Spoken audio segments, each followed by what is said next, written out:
দেখো রে নয়ন মেলে পুলিশের কি বাহার, কেষ্টা করে গালাগাল, আর এবিপি সুমন দেখে চোখ রাঙায় শাসক দল। এই হচ্ছে পশ্চিমবঙ্গের বর্তমান অবস্থা। গালাগাল দিলে দোষ নেই, অথচ গালাগালটা শোনালে দোষ, তাও বিপ বিপ করে। এটা কোন ন্যায়, কোন রাজত্বে বাস করছি আমরা, কোন গণতন্ত্রের কথা বলছি আমরা?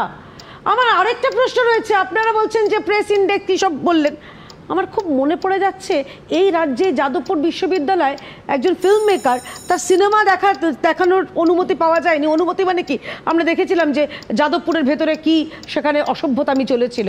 এই রাজ্যের পুলিশও কিন্তু তার বিরুদ্ধে কোনো ব্যবস্থা নেয়নি যারা অসভ্যতামি করেছে। না, এটা ফ্যাক্ট যে ভারতবর্ষে প্রেস ফ্রিডম ইন্ডেক্স পড়ছে, সেই জন্যই তো পশ্চিমবঙ্গের শাসকদের উচিত যে প্রেস ফ্রিডম ইন্ডেক্সটা এই রাজ্যে যাতে আপহেল্ড হয় সেই ব্যবস্থা করার, যাতে বিজেপি সরকারকে দেখিয়ে দেওয়া যায় যে বিরোধী শাসিত রাজ্যে কি রকম সংবাদপত্রের স্বাধীনতা, আর যাতে এই ধরনের চিঠির পাহাড় না জমে। প্রেস ইন্ডেক্স ভারতবর্ষ তো সমস্ত রাজ্যের সমষ্টি, প্রেস ফ্রিডম ইন্ডেক্সটা তো এই যে এই রাজত্বে যেগুলো চলছে আপনার সঙ্গে বা অন্যান্য সংবাদ মাধ্যম, পোর্টাল, ইউটিউব, যাদের বিরুদ্ধে কেস করা হয়েছে, গ্রেপ্তার পর্যন্ত করা হয়েছে, এগুলো দিয়েই তো প্রেস ইন্ডেক্স বা প্রেস ফ্রিডম ইন্ডেক্স বর্ণিত হয়। তার টিমের একজনকে, তার বাড়ির স্ত্রী এবং মাকে যে ভাষায় বিপ বিপ করে গালাগাল দেওয়া হয়েছে এবং যৌন প্রস্তাব দেওয়া হয়েছে, মমতা বন্দ্যোপাধ্যায় কেন চুপ রয়েছেন?